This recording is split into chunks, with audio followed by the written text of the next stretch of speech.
Chapter 9 of The Boy at the Back of the Class, The Big Fight. The next morning I told Josie, Michael and Tom about the unexpected adventure my mum had taken me on, and they all said they wanted to come with me the next time and meet the man in the red turban with the king's heart too. None of them had ever seen inside the pomegranate before, so I tried to describe the colour and shapes of the seeds to them on the bus to school, but they still looked confused. So I drew them this picture on the back of my exercise book instead. I think pomegranates are now my most favourite fruit in the whole wide world, not just because of the way they taste, but because of how they look. On the outside, they look like extra shiny balls that have been dipped into a bucket of sunset colours, like peach and pink and gold. But the inside is even cooler because when you pull one open, it's like finding a million sparkling red rubies all squashed together inside a round suitcase and bursting to get out. You have to push each one out gently, Mum had said when she cut mine open and shown me how to pop the seeds out. See? As if you're plucking out jewels from the roof of a cave. She showed me how to peel off the skin between the seeds too. But I didn't like that part so much because the peelings looked like bits of old snake skin that I'd seen in the zoo once. I meant to give the pomegranate to the new boy at home time, but I was so excited I couldn't wait until then. So as soon as the bell for first break began to ring, I hid the pomegranate under my school jumper and hurried out into the playground with it. We're not allowed to take food into the playground because we're only supposed to eat snacks in the dinner hall, but I wasn't going to eat it or make anyone else eat it, so I didn't think it counted. The new boy followed us out because he knew we're his friends now. He'd stopped disappearing every break time and only went to have his seclusion during lunch times. Even Miss Hemsey had stopped coming out during the first breaks and went to the staff room, which I think meant she knew we were the boys' friends too. Here, I said as soon as we got into our corner of the playground. Pulling the pomegranate out from under my jumper, I held it out to him. It's for you. Josie and Michael looked at each other, and Tom looked at me as we all waited for the new boy to say something. But he just stared and stared, first at us and then at the pomegranate, but didn't say or do anything. I knew you should have put a sticker on it, whispered Tom, shaking his head. Then slowly the new boy reached out and took the pomegranate in his hands. Home, he said quietly, his lion eyes getting very big. I have home. Yes, I said, your home is in Syria. I've seen it on a map, map. The new boy felt quiet, and then for the first time since we had met him, he smiled. Not a small smile, or a side smile, or even a half smile, but a real, proper smile that went from one cheek to the other and which made his eyes smile too. He opened his mouth to say something when suddenly Brendan the bully pushed past us. Give me that, he said, and he snatched the pomegranate for Ahmet's hands. Give that back, I shouted, feeling scared and angry all at once. Make me, sneered Brendan the bully as he turned around to face me. I don't know why, but sometimes when someone you don't like looks at you right in the eyes, they seem to grow taller and you suddenly seem to grow shorter, even when really you're both the same size. Usually it's only for a few seconds and then you grow back to your normal height again, but sometimes it goes on for so long that you wonder if you'll ever get back to the height you used to be. This was one of those times. When Brendan the bully turned to look at me, he stared into my eyes so hard and for so long that he seemed to grow by at least 2 more inches. But I was feeling so hot and angry that I could feel my ears going red, and I didn't care. I took a step forward and I tried to grab the pomegranate back. Go on, try again, laughed Brendan the bully as he whipped it away and held it high above his head. I could feel my face going redder and redder and my legs getting shorter and shorter as I tried to jump and snatch it back from him. Then suddenly he threw the pomegranate to Chris, who was standing behind me. Chris caught it and tossed it up and down in one hand, waiting for one of us to try and do something. Josie and Tom and Michael all lunged forward, but Chris was too quick and threw the pomegranate to Liam, who quickly threw it back to Brendan the bully. This might have carried on all break time, because Brendan the bully likes to play this sort of game. No one's ever beaten him at it. But then what happened next was so unexpected, so shocking and so fantastic that even Brendan the bully didn't know what to do.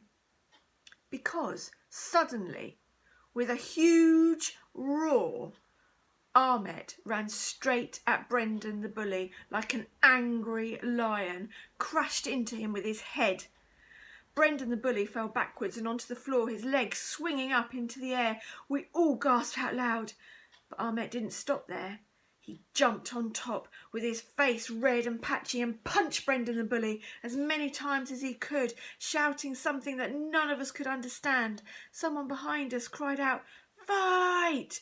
and everyone in the playground ran over to watch.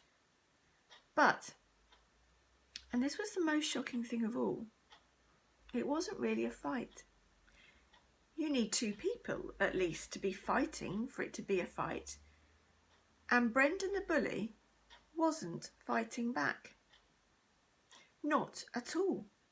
Not even for a second. Instead, he was holding his arms over his face as Ahmet continued punching and roaring and shouting at him with all his might. "Break it up now," shouted a voice as the crowd parted, and Mr. Irons and Mrs. Sanders came running through. But Ahmet wouldn't stop. He was like a machine that didn't have an off button, and he continued to punch and punch and punch, just as hard and as fast as he could. "Right, young man," cried Mr. Irons, and grabbing him by the back of his jumper, Mr. Irons lifted Ahmet up off Brendan the bully, while Mrs. Sanders pulled Brendan the bully back onto his feet. Everyone fell quiet, but I don't know if that was because we were all wondering what was going to happen next, or because none of us could believe that Brendan the bully had actually been hurt. His face was bright red, and his eyes looked watery, and there were tiny stones from the playground floor stuck to the sides of his cheeks. There was a horrible glint in his eye. Mr. Irons stared down at Ahmet and shouted, "What do you think you're doing, boy, eh?" Ahmet stared angrily at the floor and didn't say anything. "Who started this?" shouted out Mrs. Sanders, who was so angry that she'd forgotten to look over her glasses and was looking at everyone straight through them instead. I immediately pointed to Brendan the bully, and so did Tom and Josie and Michael. "Right, all of you, with me now," ordered Mrs. Sanders, dragging Brendan the bully by the arm across the playground and into the school. Mr. Irons flicked his hand and pointed to the doors, his nose whistling louder than it had ever whistled before. I followed Tom and Josie and Michael as we all hung our heads and made our way through the crowds. Everybody stared at us, and then stared at Ahmet. His face was even redder than mine, and his lion eyes were so big and wet it looked as if they were drowning. He wiped away an angry tear and looked back over his shoulder. I looked back too, and saw lots of bright pink spots all over the ground. The pomegranate had smashed open, and all its ruby red seeds had been crushed beneath everyone's feet. After we told Mrs. Sanders all about what had happened, she gave me 50 lines to do for taking the pomegranate out into the playground, and said that Ahmet and Brendan the bully had to write lines every night for the rest of the week with Mr. Irons. We tried to tell her and Mrs. Khan the fight wasn't Ahmet's fault, and that sometimes hitting someone when they're being horrible and taking something that's yours can make you feel 100 times better than just telling a teacher ever would, even 1,000,000 times better. But they just shook their heads and said that Ahmet should never have hit Brendan the bully. We didn't say anything after that, because sometimes you can tell when grown-ups won't listen to you anymore. Usually they say, "That's the end of it," or "I've had my peas," or "That's that." But teachers always say, "That's all. You can leave now." As we left, I told Ahmet that I was sorry for getting him into trouble, and I would try and find another pomegranate for him. He gave me a nod and a thumbs up. I think it was his way of telling me not to worry, and that being able to roar like a lion on top of a bully was worth doing lines for, even if it was hundreds of them, in a language he didn't know how to speak yet. As we all went home that afternoon, we talked about the big fight and how Ahmet was going to be famous because he was the first boy ever to have beaten up Brendan the bully. "You wait and see," said Tom. "Everyone's going to want to be his friend now, even the cool kids."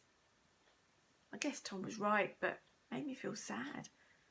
If Ahmet made friends with the cool kids, that meant he wouldn't want to talk to us or play football with us anymore. There's a law that says cool kids can only ever hang out with other cool kids, and they mustn't ever talk to us, except for when they're put in a group with us by a teacher. I don't know who wrote the law, but Michael knows all about it. I guess his mum must have told him. But it turned out Michael was wrong about the law, because Ahmet never stopped being our friend, not even after he became the most popular boy in the school for beating up Brendan the bully. Not even when all the newspapers in the world made him the most famous refugee boy on the planet.